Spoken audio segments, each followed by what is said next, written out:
we made it back.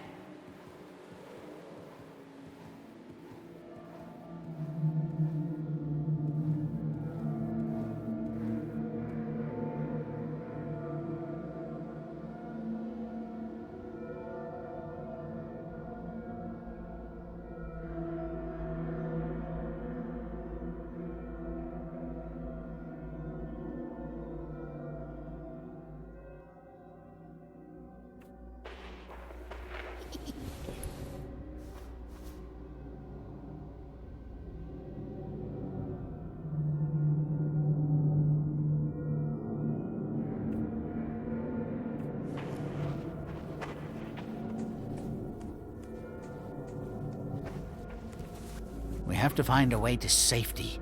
Find a way out of this mess.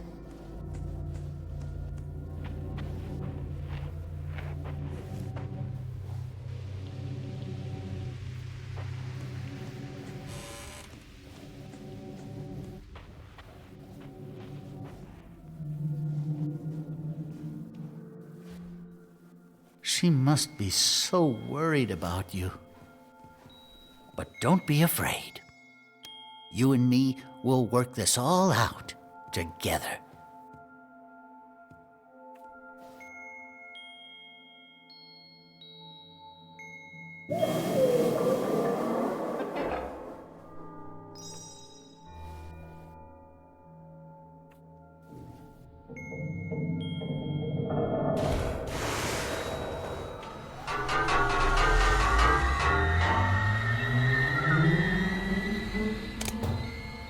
Yes, she sounds clearer now, don't you think? Come on, we have no time to lose.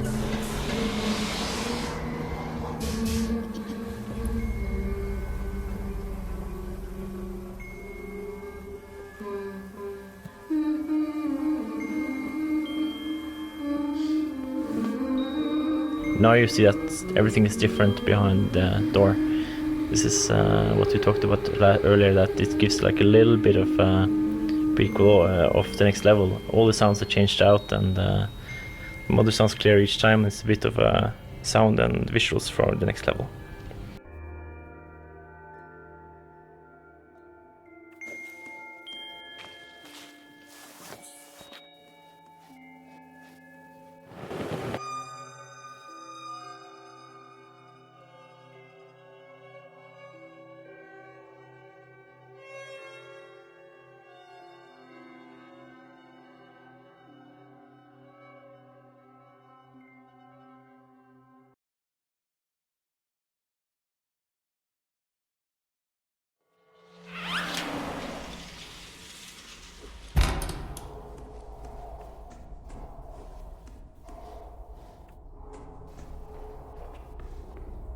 I feel that we nailed a lot of areas to what Among the Sleep turned out as. So, with like I mentioned before, the big and the fantastical, I think we nailed. I love the feeling of the swamp areas in level 3. The forested house, I really enjoyed that level.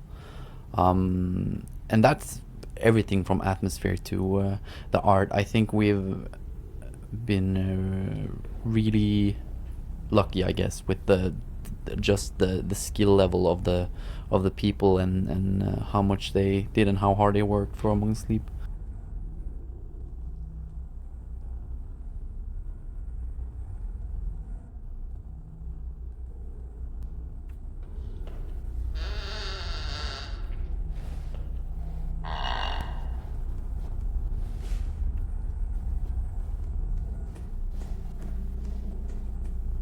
I think the whole game has a curve, a tension curve, and like level 3 has that in itself.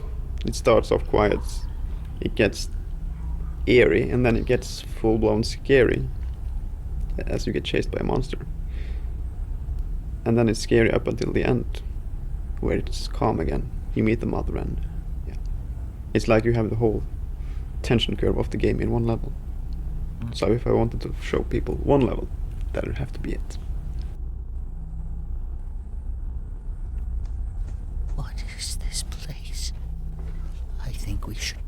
quiet. In the initial design of this level, the forested house, there was an active gameplay mechanic that allowed the player to switch between the house and the forest. It's a mechanic that might have been a good fit if the whole game was based around it, but just for this level we felt it was a bit too much. Plus it also required us to make 2 full versions of this level, and so it's a bad idea from a production perspective in that sense.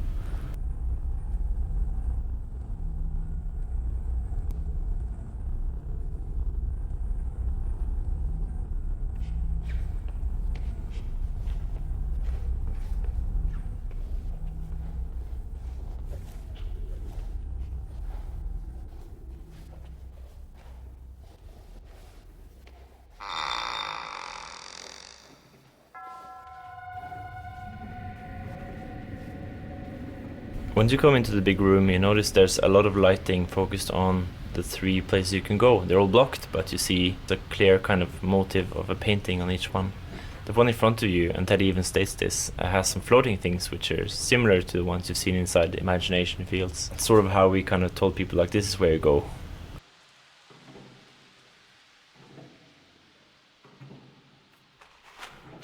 Those floaty things, they look like memories.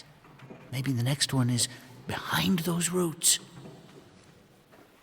We were actually stuck on this puzzle mechanic for the longest time, and it was one of the longest and most drawn out discussions we had of probably of the entire game, as far as I can remember. Where we first started out with statues instead of a puzzle piece, and there were things you were supposed to do with the statues, but then we had a internal argument whether this was suited for Among the Sleep because of the child theme. Is this childish enough, or would the child not understand any of this? And so we ended up doing basically the same, but in a much more child-themed wrapping. So we made it a combination of a painting and a jigsaw puzzle instead. So you're basically finding jigsaw pieces, and I think it worked quite well in the end.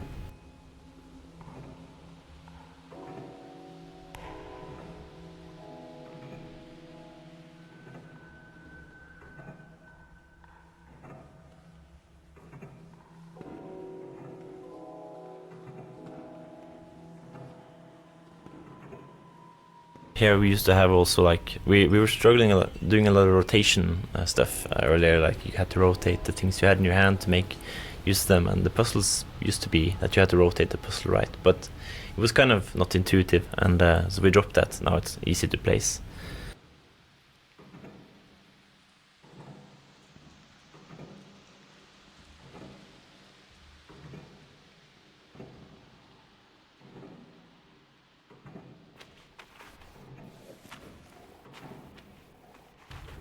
I didn't know much about shaders before I started working on Among the Sleep. I did like an assignment on it back in school, but just saying to yourself that, yeah, okay, we need somebody that learns more about shaders, so let's do this and just dive into it and start discovering this whole world of possibilities. And then you have teammates that join you and are as eager as you at learning new stuff, and suddenly you have, like, for example, in level 3, when you place a puzzle piece in the center, like, wood stump there, and like the trees, the roots and stuff blocking the passages to the left just starts dissolving, and you just know the kind of effect you want to achieve before you start working on it. You know how to solve it, and you just solve it and it works and it looks amazing. That's amazing. That's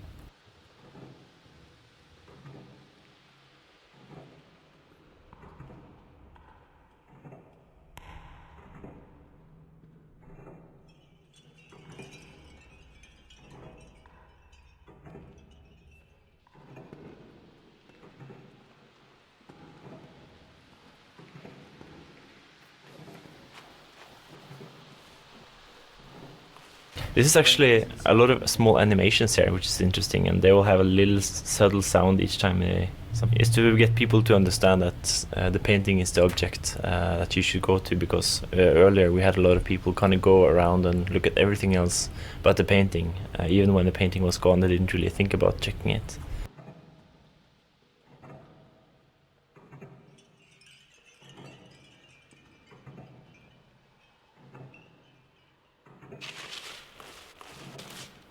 The paintings are made as a part of the narrative storytelling, and they depict a woman standing on a bridge and ending up falling into the water, and all of these paintings are made so that they are related to the story, not directly. It's not the child's mother that is depicted, but if you look at each frame of the painting, then it tells parts of the story of the game.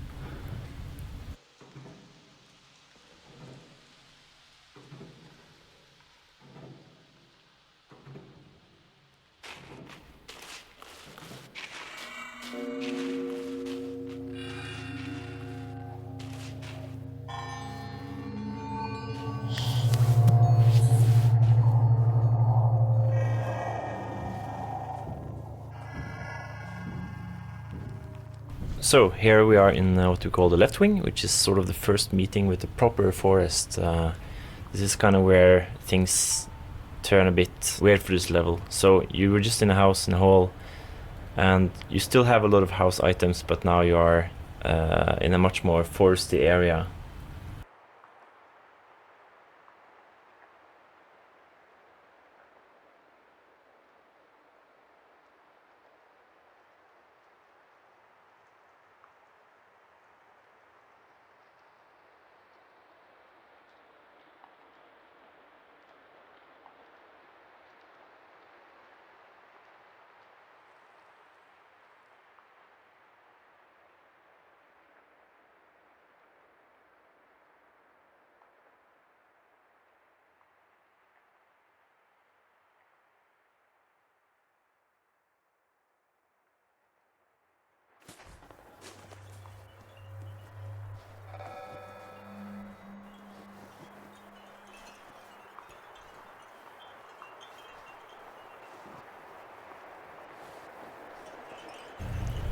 I guess this is the first chapter with an actual physical presence of a monster. So it's introduced very gradually during the whole start of the chapter. So in this left wing, she's not walking freely around, but you have a few events to introduce her theme of water and, trees.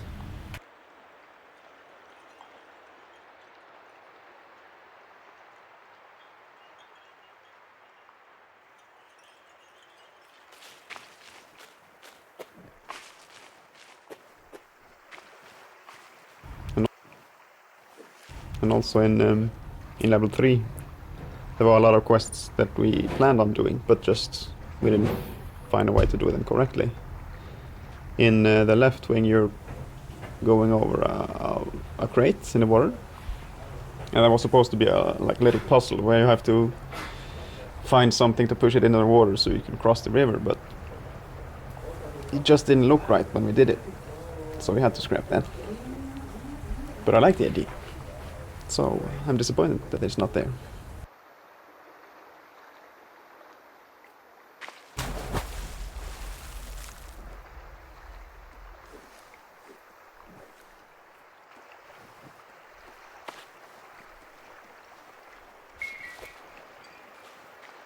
Right at this point when you crawl to the log here, this is the first time you hear the monster. It's a little bit of a like a water splash, and that's your first sort of hint that there's something around, something active.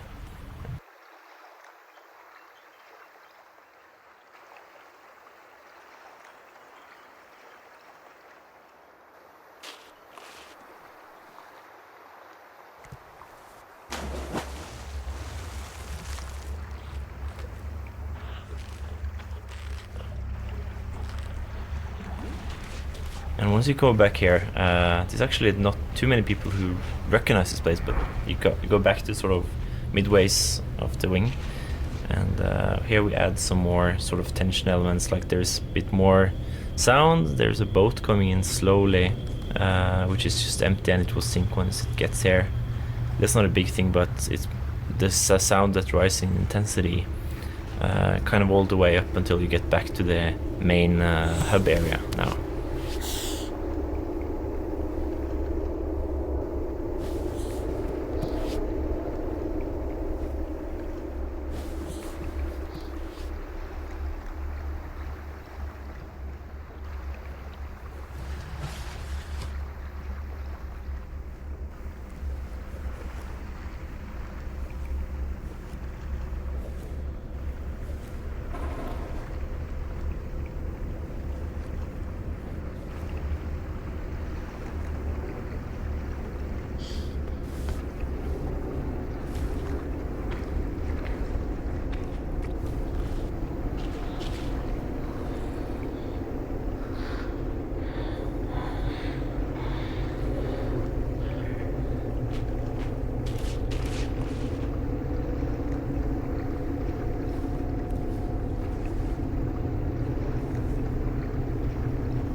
So here we had a little thing that we want to implement, that we kind of felt that the forest was sort of wet. There was a lot of feeling with sort of the monster who had drowned and was drinking, so having a kind of humid and wet sensation in the level was something we decided. So this is like a little encounter showing this kind of distinguishing of a fire through water.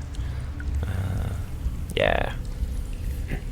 Sort of to also kind of make it a bit less light and a bit less cozy.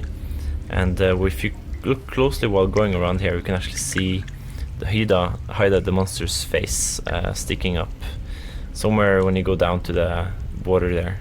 She pokes her head up and looks at you.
She's very nature creature, so we kind of try to show people that you would find her near water and forests, and like here it would feel a bit safer. It's not here's like the first puzzle piece, and it's kind of narrow, but it's toys here, and it has a feeling of a kid being here before, which is a remnant of like the sub story of this level before.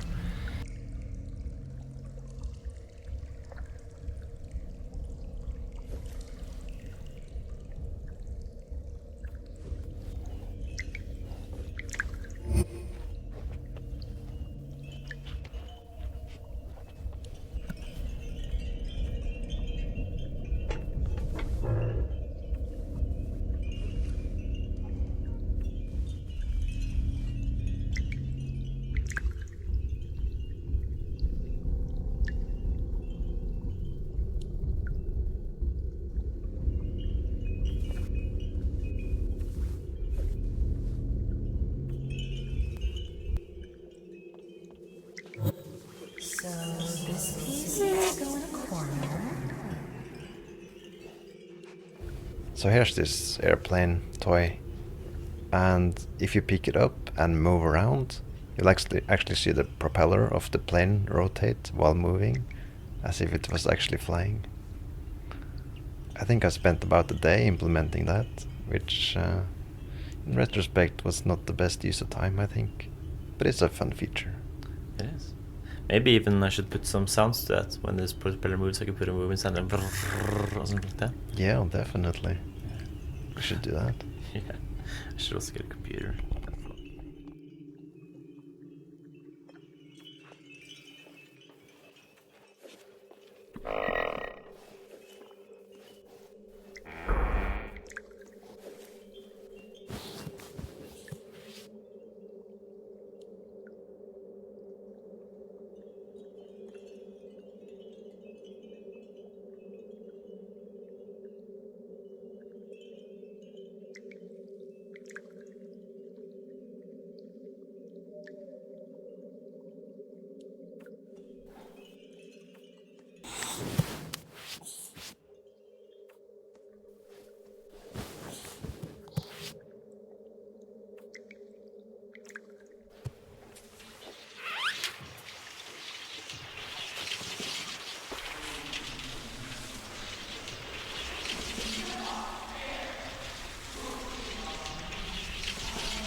This place feels... Let's not dwell here for too long.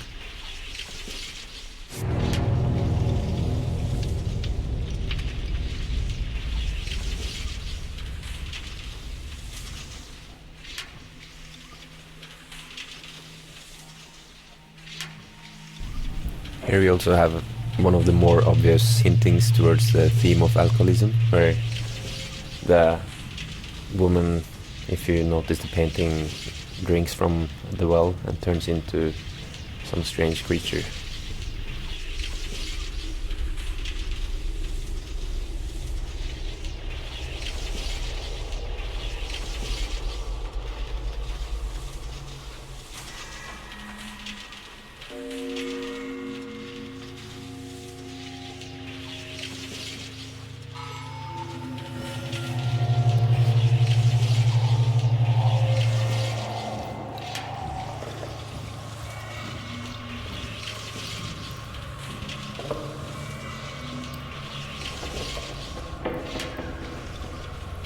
I really enjoy what we call the right wing.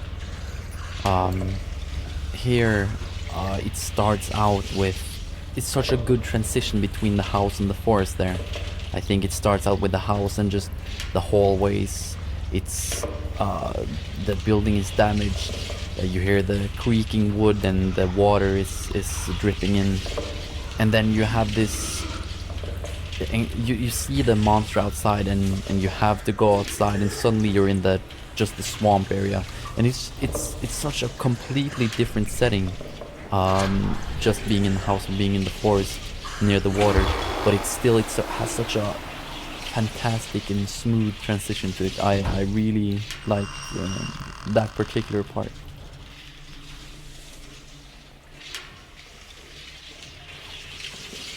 For these areas, we wanted to make the players feel that they were playing as a child character, because that's one of the struggles we had with this level.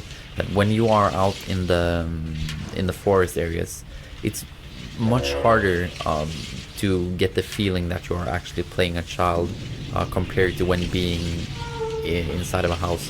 So in this right wing, since you have just been in the left wing, which is mainly forest and swampy areas,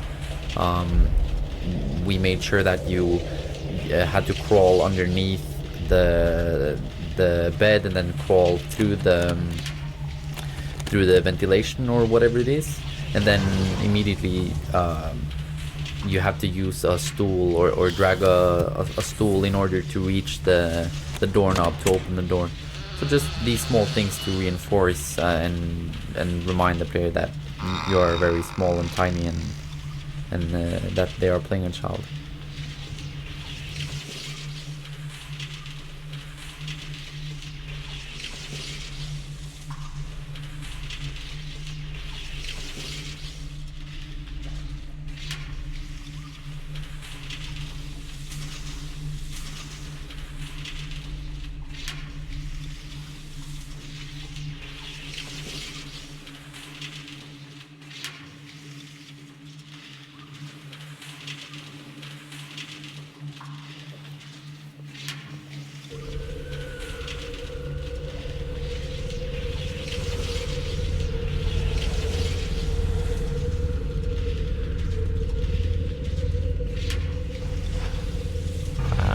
First visual effect and the first time you actually see an actual AI monster. It's cool. You see her through the window and she walks away further in. The road leads there to the well, and when you see the well next time, you know that she's out there somewhere.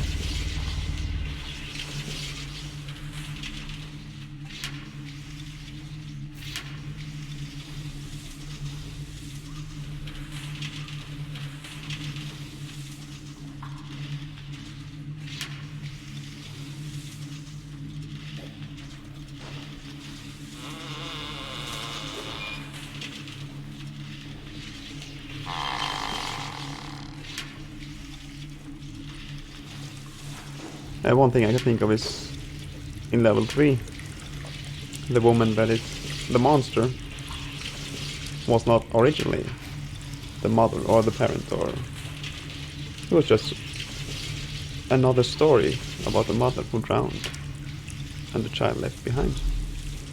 But with the new story, it fit with the monster being the mother, and we went with that, and it works very well.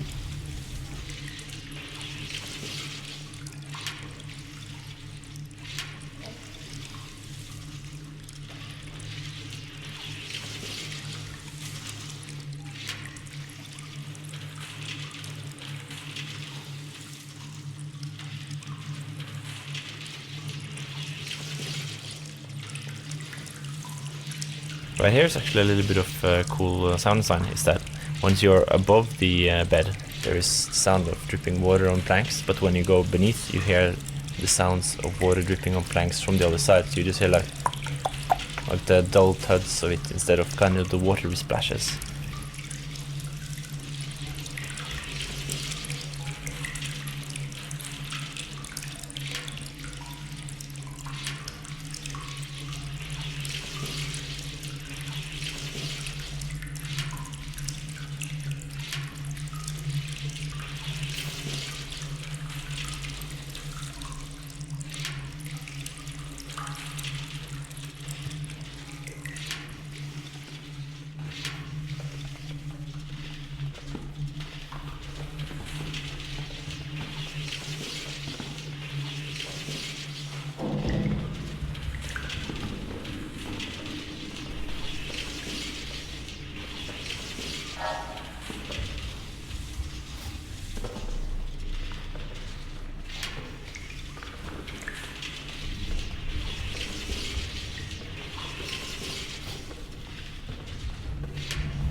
this point with the fireflies above and the atmosphere of the forest waiting. And you know there's a monster waiting for you as well. I love the feeling of that place. So you modeled that, I guess, and you created the well and you made the fireflies. Yes. I spent way too long creating the well. And I think it's worth it. It looks good. Is this where you come out from the tunnel or is this window? From the tunnel. Especially the view from the tunnel.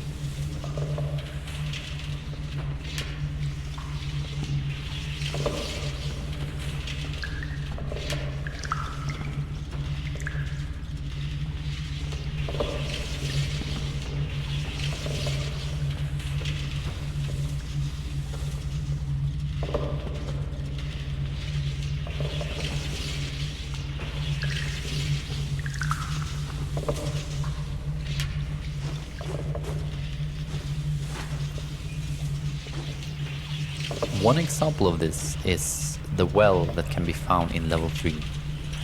We had a pretty big discussion about this internally with almost everyone on the team regarding is it realistic or not that the child is able to raise the bucket in the well in order to obtain the key and the puzzle piece. And for this certain situation, this specific situation, it just turned into be a case where gameplay trumps realism sometimes. We're not really making 100% realistic baby simulator, and it's also far out in a fantastical type of scenery and environment. So we let this one pass, even though we think that some players might question whether or not it's realistic for the child to be able to raise the bucket.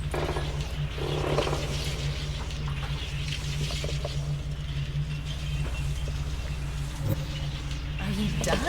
Let's see if this is the best.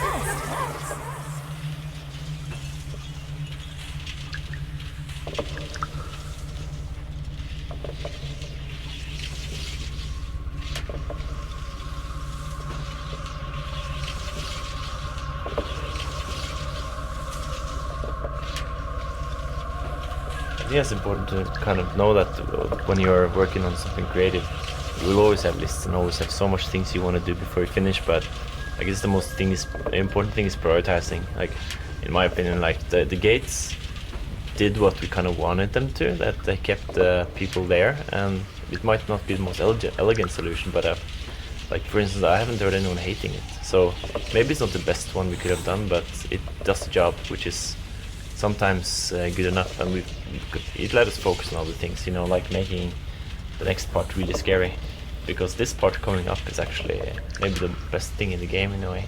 Like one of the coolest things when it comes to scare factor.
Yeah, I remember the first time I saw the monster implemented in this area. That was super bare bone. There was no real layout. There was only a few trees, if even that. And I remembered seeing her walking, and I was playing at a time where I did not know that she was implemented, and I just had this. I could really feel it in my stomach, and I still do in several situations. In several situations, I also get really tense. So I think that's a pretty clear indicator that we managed to achieve what we wanted in here, because there are very few other things in the game that affect me in the way that a horror game should, just because we've played it thousands of times during the production. So but this still I feel it sometimes when I get too close and to her, and I just crawl into a log or whatever.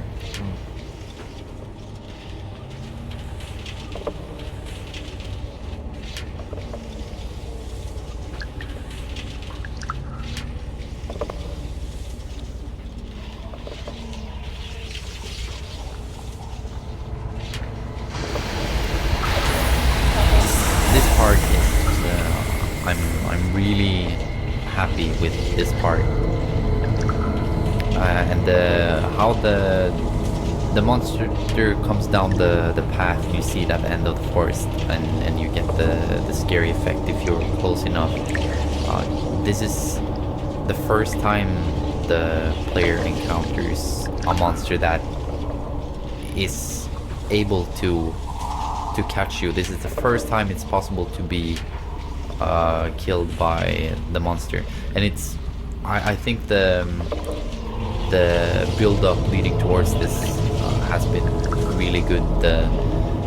I was afraid that it would be too long before you got to a monster, and I sort of think it is still, but it works really well here. And the forest area with the fog and the setting, the ambience and everything, I think it's yeah, one of the best places in the game.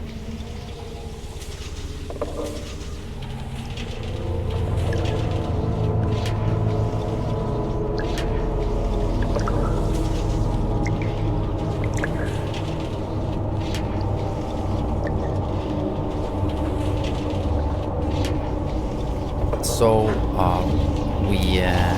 we have this system which allows us to use a trigger as a spawn point for the monster, and then put up a path where the monster will go. So basically, we drew a map.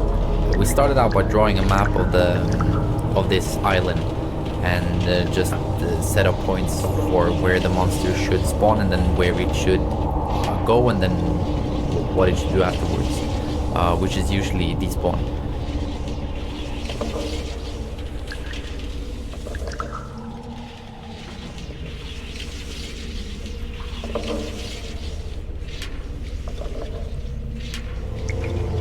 We wanted to make sure that the player had at least a couple of encounters here where they would have to bump into the monster in the swamp, and we wanted the player to have multiple choices for routes to take, but we encourage the player to go to certain places first, and then and I think this worked out pretty good.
Once you get to the gate, we have like an actual bit of a chase sequence, but it's not something you really notice too much. Like you notice the sound start coming, and once you turn around, it just means that she's going to be very close behind you. So you can do that. I hate this So part. Martin just died.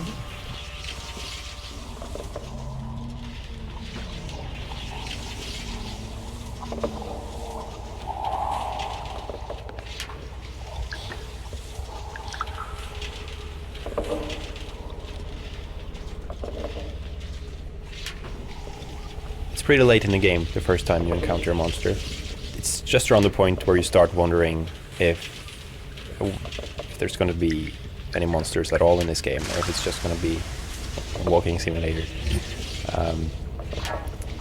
But yeah, the first time you encounter the monster, like properly encounter it and can actually die.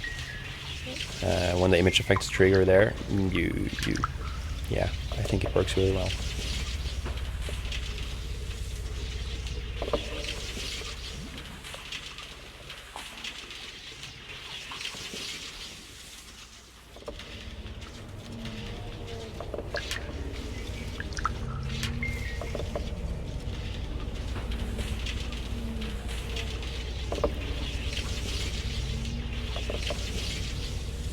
I really hate this monster actually. Like I noticed that I get really tense when I know she's around and I don't quite know where she's coming from. We did something right on her. She's creepy. And like the last bit of this level, I very rarely play without kind of no clipping between. I actually never knew that, but you can actually unhook the lamp. That's pretty cool. By the end of there's a lamp, at least by the end of the forest, which you can unhook. That's pretty cool. It's just kind of a bit more of how the game is about, you know, the interaction and the physical things.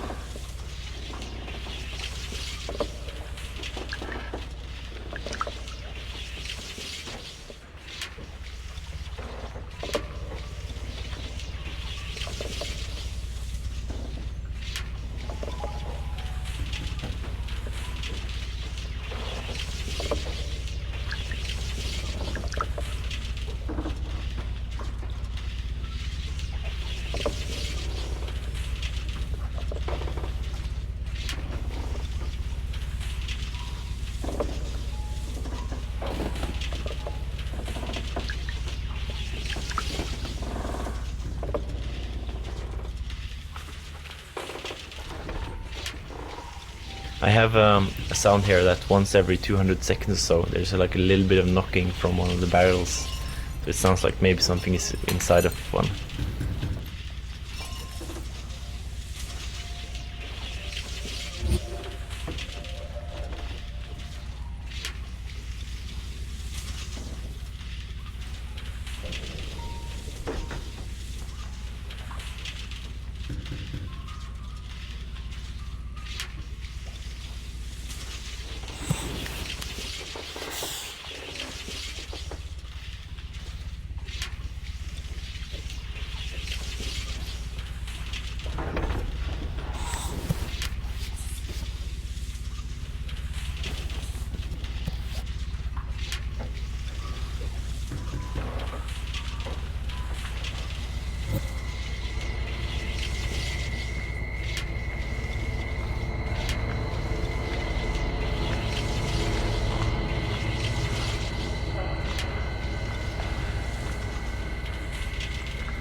So we have actually 2 chase sequences. That was the first sort of chase thing. I'm not gonna even turn around now. And here is the next part, because now she's gonna...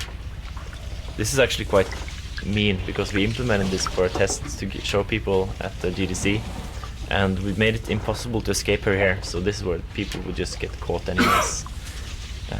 Now we, like, of course in the game there is a way. She will rise behind you.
I really enjoy what we call the right wing. Here, it starts out with... It's such a good transition between the house and the forest there. I think it starts out with the house and just the hallways. It's... the building is damaged. You hear the creaking wood and the water is dripping in. And then you have this... And you see the monster outside and you have to go outside, and suddenly you're in just the swamp area, and it's such a completely different setting, just being in the house and being in the forest near the water, but it has such a fantastic and smooth transition to it. I really liked that particular part.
It's also a lot of fun to work on the hair for monster in the forest areas of the game. So we wanted her to be like a woman who had drowned a long time ago in the forest, and she had kind of merged with the environment, so roots going up her feet and are like intertwined with her flesh, and it's pretty disgusting. And she also has these huge bloated hands, but at the same time she's kind of skinny and emancipated because, well, she's dead. So we also wanted her hair to kind of flow as if underwater.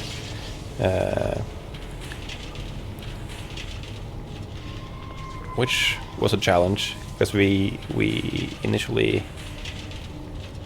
it's something that we ended up postponing for a while because we didn't really know how to attack it, but we ended up doing it with a vertex shader, using simple sine waves to make the hair move, and then vertex painting to influence what moved when and how much. And in the end, it's a more static effect than we wanted. We wanted it to be like physical, so when she moves to one side, the hair will kind of stay still in the air and then just follow her as it gets dragged along. But as the areas in the game where you see her, they're pretty much always dark, and we also have image effects on top of everything when you look at her. So even though the effect is static and moves with her, it looks convincing enough. And I'm pretty happy with how it turned out in the end. It was pretty cheap performance-wise as well.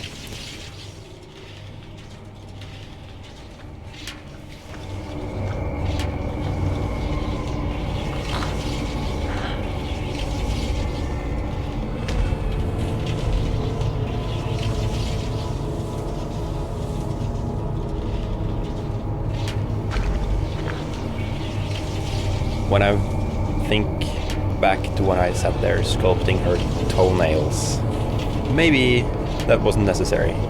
As yeah, it's dark, and if you see her toenails, you're probably already dead. So most people don't get to see them. But I think it's still... We didn't know beforehand that we would present the monsters in the way that we did. So making them as detailed as we could, within limits of course. We didn't go all out because we knew that you wouldn't be up close for much of the time. So still, yeah, having that kind of detail there really was a lot more flexible afterwards when we decided to make it the way we did.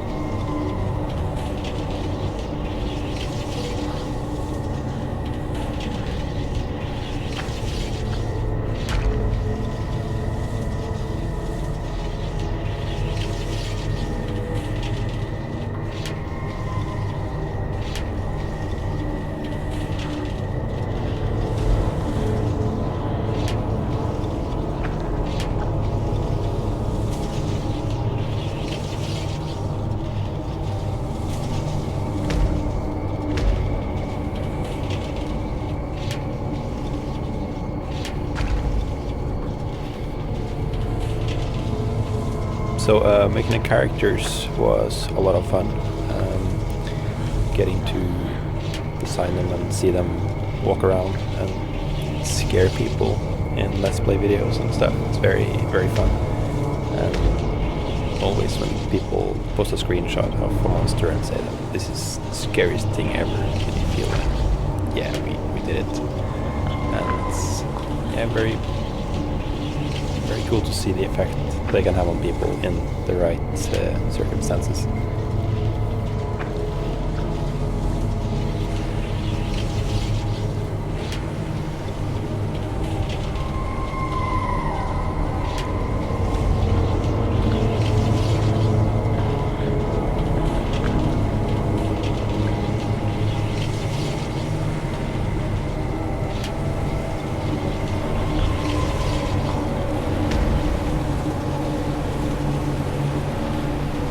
This area, the library, also went through a lot of iteration, but it was always designed with the purpose of being a sort of a big room with a lot of places to hide, where you were trying to avoid the monster.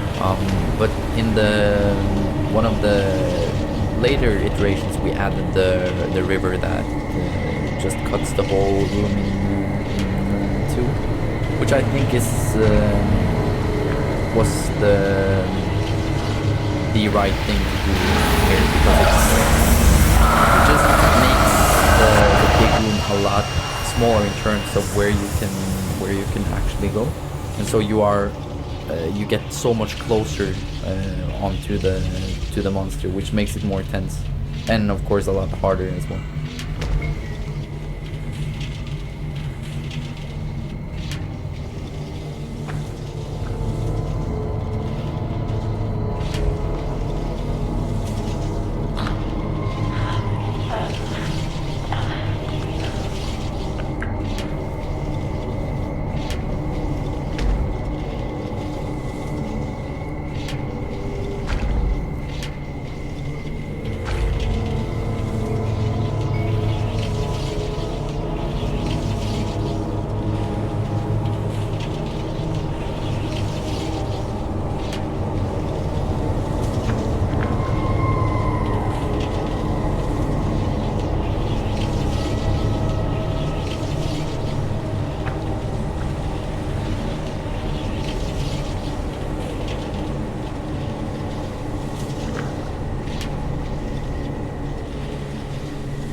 This actually is kind of the most skill-based places, because you have to really, like, you gotta be ready to hide very quickly. She is around all the times, and if you're not quick, like, she will catch you. So it's actually one of the more hard places where I think a lot of people have died.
memory.